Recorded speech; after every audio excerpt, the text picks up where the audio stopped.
Hello, Insane Friends. Thank you for clicking on my video. And today we're going to be going over the top 10 negative catalysts that are pushing this market down into a crash or a bear market or whatever this thing is. And this might not be the best video you've ever seen in your life, and it may not be the most positive video you've ever seen in your life, but it sure ain't going to be boring. So hang on to your seats and hold on for the ride. So number one, coronavirus concerns, including the Omicron variant. Now, I don't have to explain to you what the coronavirus is and what it's been doing and how certain people in our government have been reacting to it. And all this together has really wrecked our economy. And then Fed Chairman Jerome Powell comes in, and while everybody's panicking and everybody's in lockdown, and he sets up and cranks up the money printer.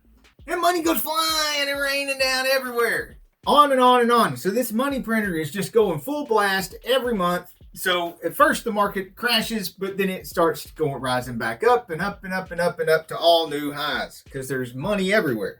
And then lately we get the Omicron variant. Since in November it already started slowing down the money printer, didn't stop it, so slowing down.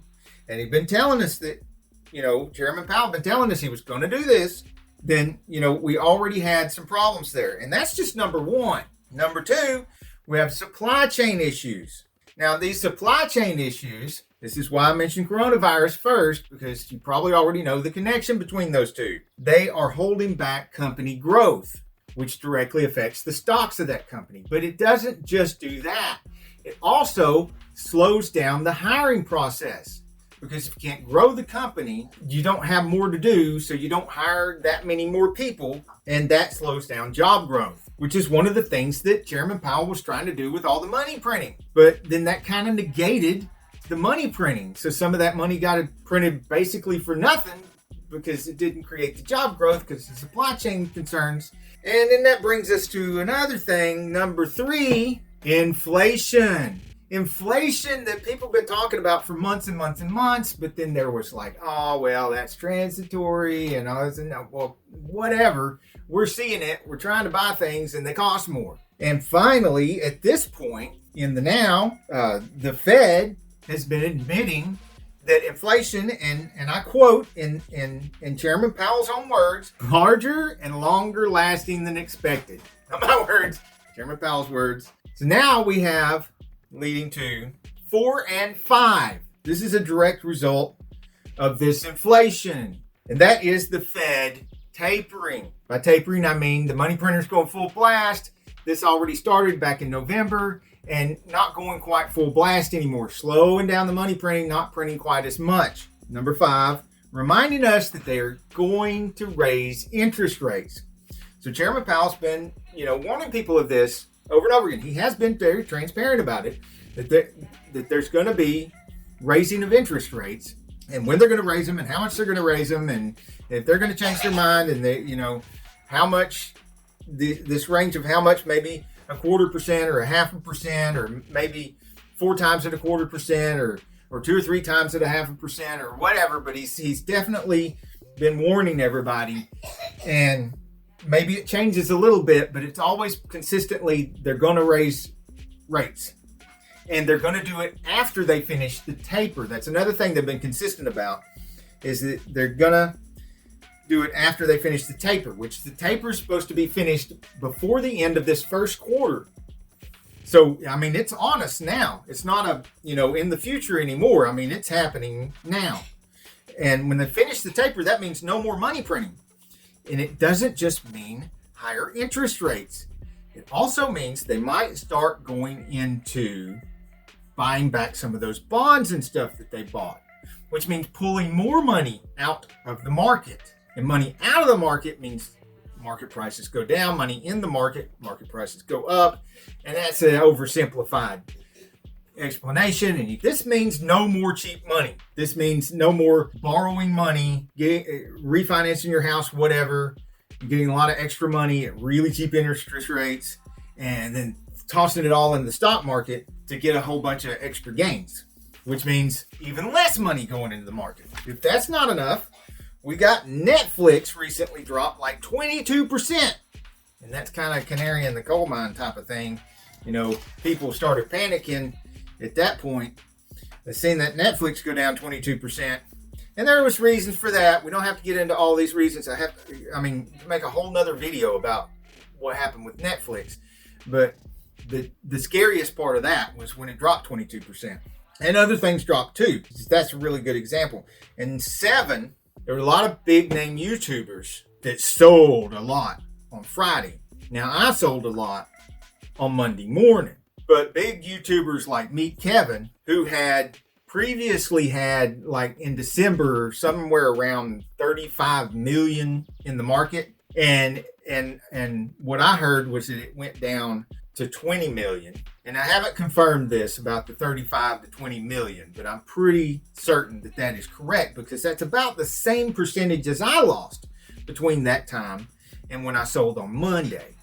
So it seems very plausible that that's true, because looking at my losses, which is in a whole nother different video, I can go over that with you guys. It's about exactly the same percentage over the same period of time.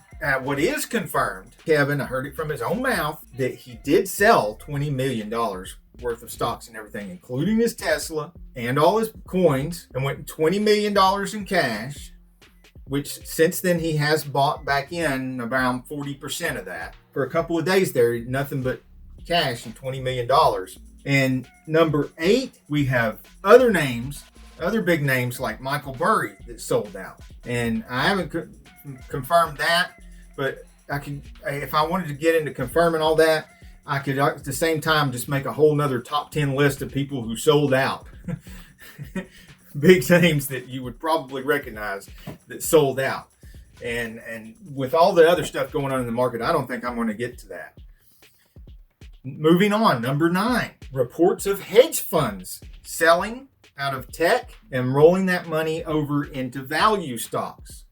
And not just any value stocks, but value stocks are like undervalued stocks that are making actual profits. Not just the hedge funds, but a lot of people trying to avoid companies, especially small caps. It seems the small caps are getting hurt the worst, and then the medium caps. And then, this is one of the reasons why everybody got scared when they seen the 20% drop in Netflix, because that's a large cap. That was really scary.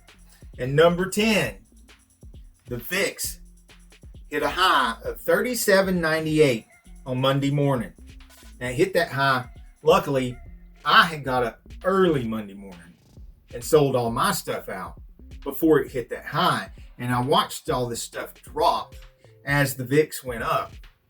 And so it was confirmation that I'd done the right thing. But then I did another video going over all the stuff that I sold, which is already on the channel, and how much of a loss I was at when I sold it, and what the price per share price was of the stuff I sold, and what the share price was that night, so that we could all together see if I made the right decision and if I avoided further losses.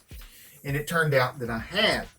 And what I want to do is, in a couple of days, do another video like that where I go over with you guys fully transparently, let you know what stocks I sold Monday morning, again, the prices that I sold them for, and that day's prices, to see if they're still down lower than what I sold them for, or if I stupidly sold them and then they went back up and I missed the rise.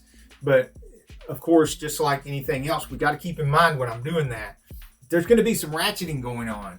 I mean, we don't know if it's, I think it's going to keep trending down, but I'm not an expert, and this ain't financial advice. So, there's food. Okay, guys, luckily I'm almost done here, and then I can eat my food, because number 10 ain't the last one. I got a bonus one for you, and it is, in case all 10 of these things aren't enough. Yeah, if you're not quaking in your boots by now, I got one more biggie for you. And that is, in case you've been living under a rock and you haven't heard, it's actually 2 and 1. It's an 11 and a 12. But they kind of go together in order to be really scary. And that is, there's 100,000 Russian troops on the border of Ukraine. And they ain't got good intentions. They're not planning on going in there and renovating houses to flip real estate. They might want to flip some real estate, but not in the way you and I might have done. And And this is just an opinion. And you can let me know if you agree in the comments. But I don't think we have the right kind of people in any of our branch of government. I think the majority in just about every branch of the government is not really the right people to be handling a situation like that right now. So, you let me know what you think. Mostly about the market. Not necessarily about our elected officials. Or whatever you want to say in the comments, actually. Just, freedom of speech here. Say what you want to say. Until the next video, I hope you've enjoyed this one. I hope I ain't scared you too much.